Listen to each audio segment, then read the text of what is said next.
distinguished delegates and excellencies, may I have the singular honor of presenting to you my President.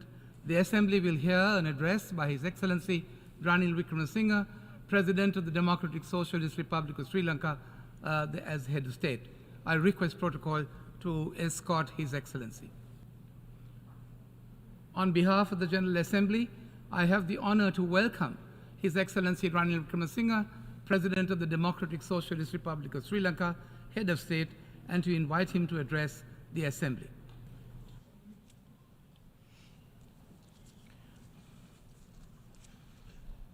The Chairman of the General Assembly, His Excellency Dennis Francis, President of the General Assembly, Excellencies, ladies and gentlemen.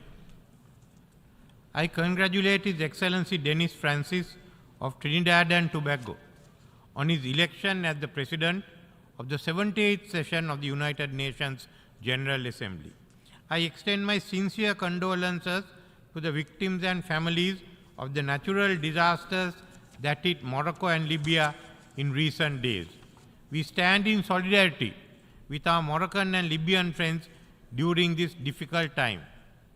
Mr. President, rebuilding trust and reigniting solidarity is an appropriate point of departure not only for reflecting on the challenges before the multilaterals today, but also for reviewing developments in my own country, Sri Lanka, over the past year. At this time last year, amidst multiple global crises, Sri Lanka was experiencing its most challenging period in recent times, socially, economically, and politically, which had a devastating impact on people's lives. Even our democratic traditions were threatened by attempts to occupy our parliament and bring it to a halt. Nevertheless, we succeeded in bringing about a democratic political transition due to our deeply entrenched and resilient democratic traditions. Restoring to the regraduation of Sri Lanka's economy, coupled with the gift of fertilizer from the United States government, which led to a bumper harvest, has assisted us in ensuring stability during that period. The reforms I have since initiated in the economic, financial, institutional, and reconciliation fronts have been directed on the one hand towards rebuilding trust and confidence between the people and the government, and on the other towards laying the foundation for economic stabilization and recovery. Sri Lankans are already witnessing the positive outcomes of these measures in their daily lives and the revival of confidence internally and externally in the progress of the country. It is my intention to lead the country towards sustainable and stable recovery and growth, which will benefit all segments of Sri Lankan society in all parts of the country, ensuring a future of peace, prosperity, and reconciliation for the present and future generations of women and men. In reaching this goal, we will be accompanied by the support, trust, and solidarity of our own people and of the international community. Mr. President, as we turn the corner towards the 80th anniversary of the UN and prepare for the Summit of the Future in 2024, we see the fragmented geopolitical landscape of a multipolar world where new centers of global power have emerged. Accompanying this systemic change are on one hand great expectations of development and human progress, with millions of people rising out of poverty to prosperity. On the other hand, we see a world where former big power rivalries and geopolitical tensions have reignited in open war, overlapping with new theaters of conflict and tension on land and in the oceans. Security alliances have expanded, and recent arrangements have been formed to deal with strategic threats, perceptions in old and new theaters of conflict. North-South divisions are widening with the digital divide, the financial and debt crisis, and the energy transition. Contrary to the promise of 2030, today we are seeing levels of poverty and hunger not witnessed in decades. Neutral, non-aligned countries of the global south, such as Sri Lanka, are once again constrained in between new global power configurations,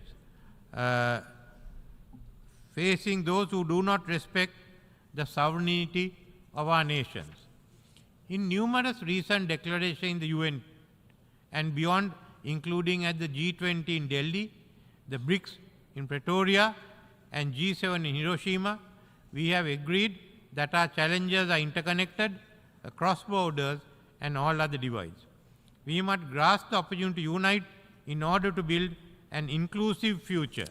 It is an appropriate reflection of this current global predicament that the theme for this year's general debate is rebuilding trust and reuniting global solidarity.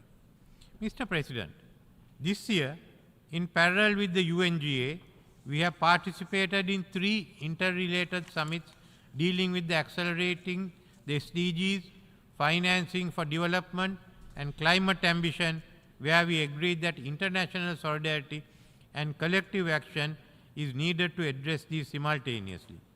Cross-border financial impact of the crisis, such as climate change and the pandemic, are impeding the ability of smaller, indebted countries such as mine to make progress on the SDGs and climate adaptation and mitigation. Conflicts and tensions among big powers are complicating the policy environment for the rest by adding uncertainty to economic and macro financial stability, disrupting supply chains, causing inflation, as well as food and energy security. Long before the SDGs, Sri Lanka has achieved high human and social development indicators, which ranked us in a category well above the other middle-income countries. Neither has Sri Lanka shirked its responsibility to the planet. Last year at COP27, we outlined our climate ambition plan. We said that by 2030, we will have 70% renewable energy in electricity generation, increase forest cover by 32%, and reduce greenhouse emissions by 14.5%. We will phase out coal by 2040 and reach net zero by 2050. Our low carbon development trajectory gave us one of the lowest per capita carbon emission rates for a lower MIC country. This year, as a result of exogenous shocks and debt, the incremental progress we were proud to have reached have been reversed. Food inflation putting significant pressure on food security amongst vulnerable communities. At the same time, children's education and nutrition have suffered due to the pandemic and economic crisis. In parallel, last month, Sri Lanka, we were grappling with the driest weather spell seen in recent years, followed by torrential rainfalls.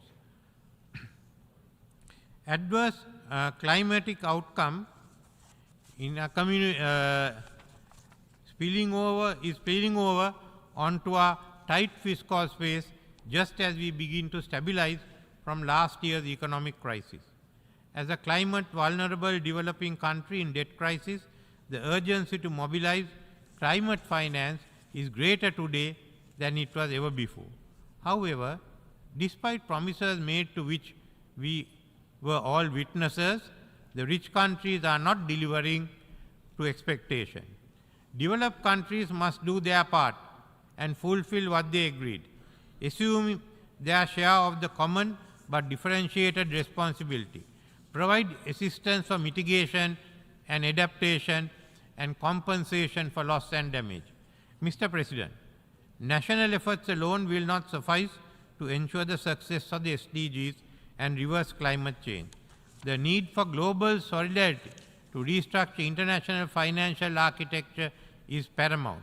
This is articulated loud and clear in multiple global fora, including in G20 and the BRICS.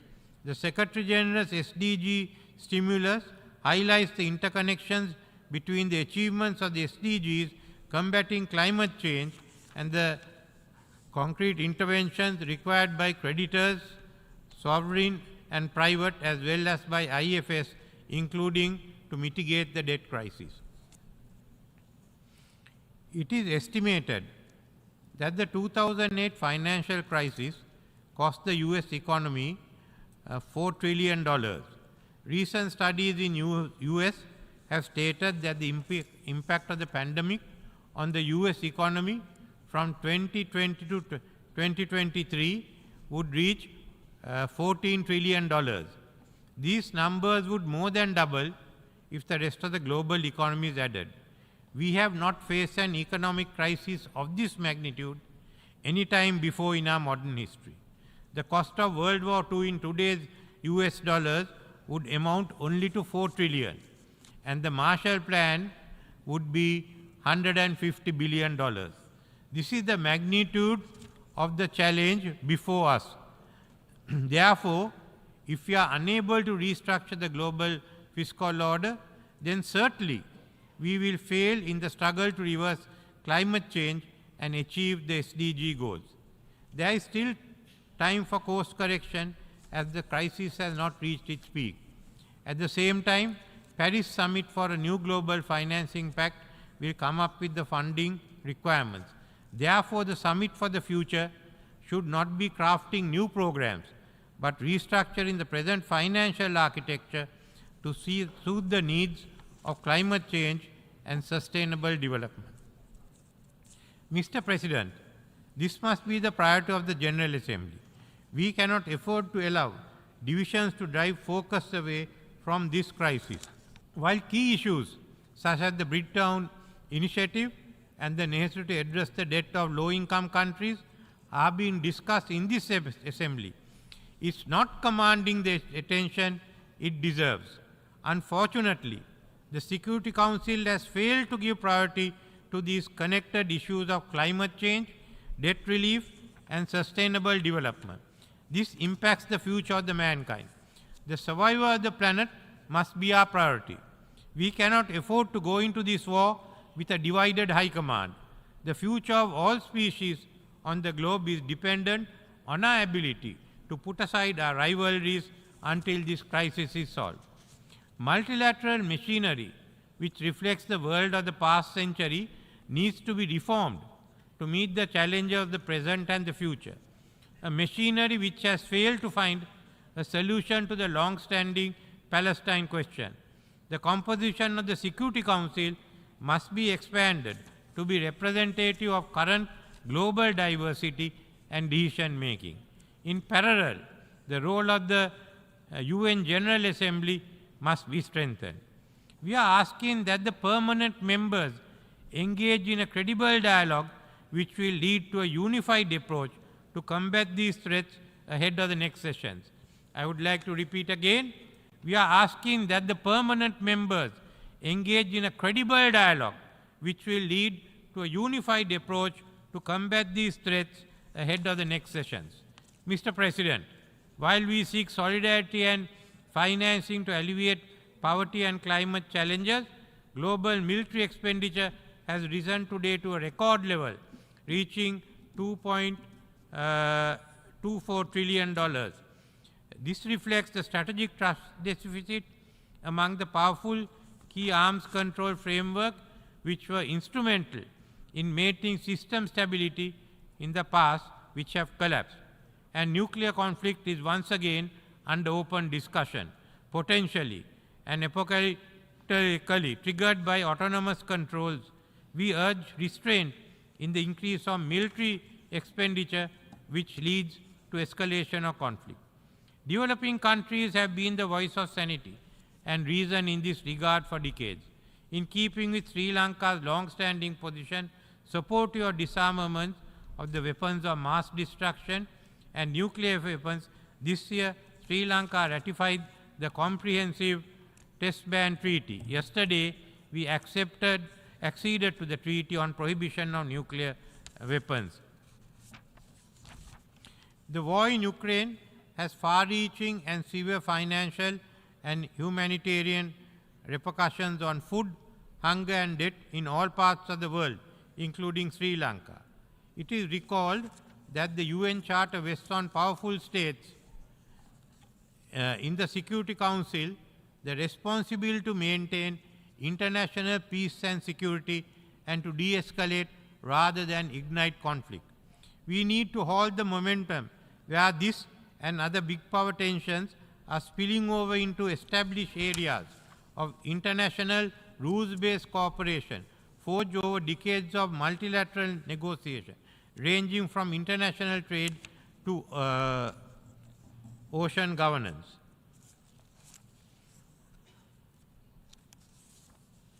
Mr. President, this international system is today undergoing vast changes.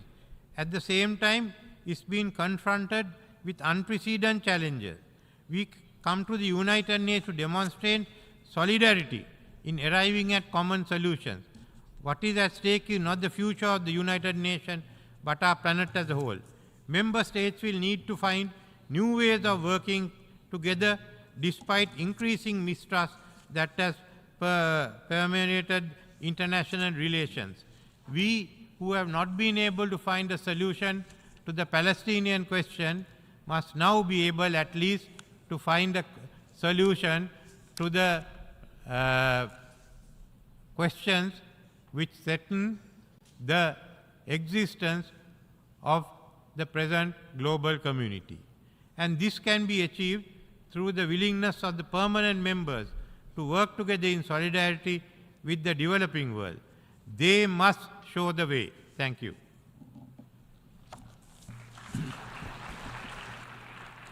On behalf of the Assembly, I wish to thank the President of the Democratic Socialist Republic of Sri Lanka, Head of State, for the statement just made.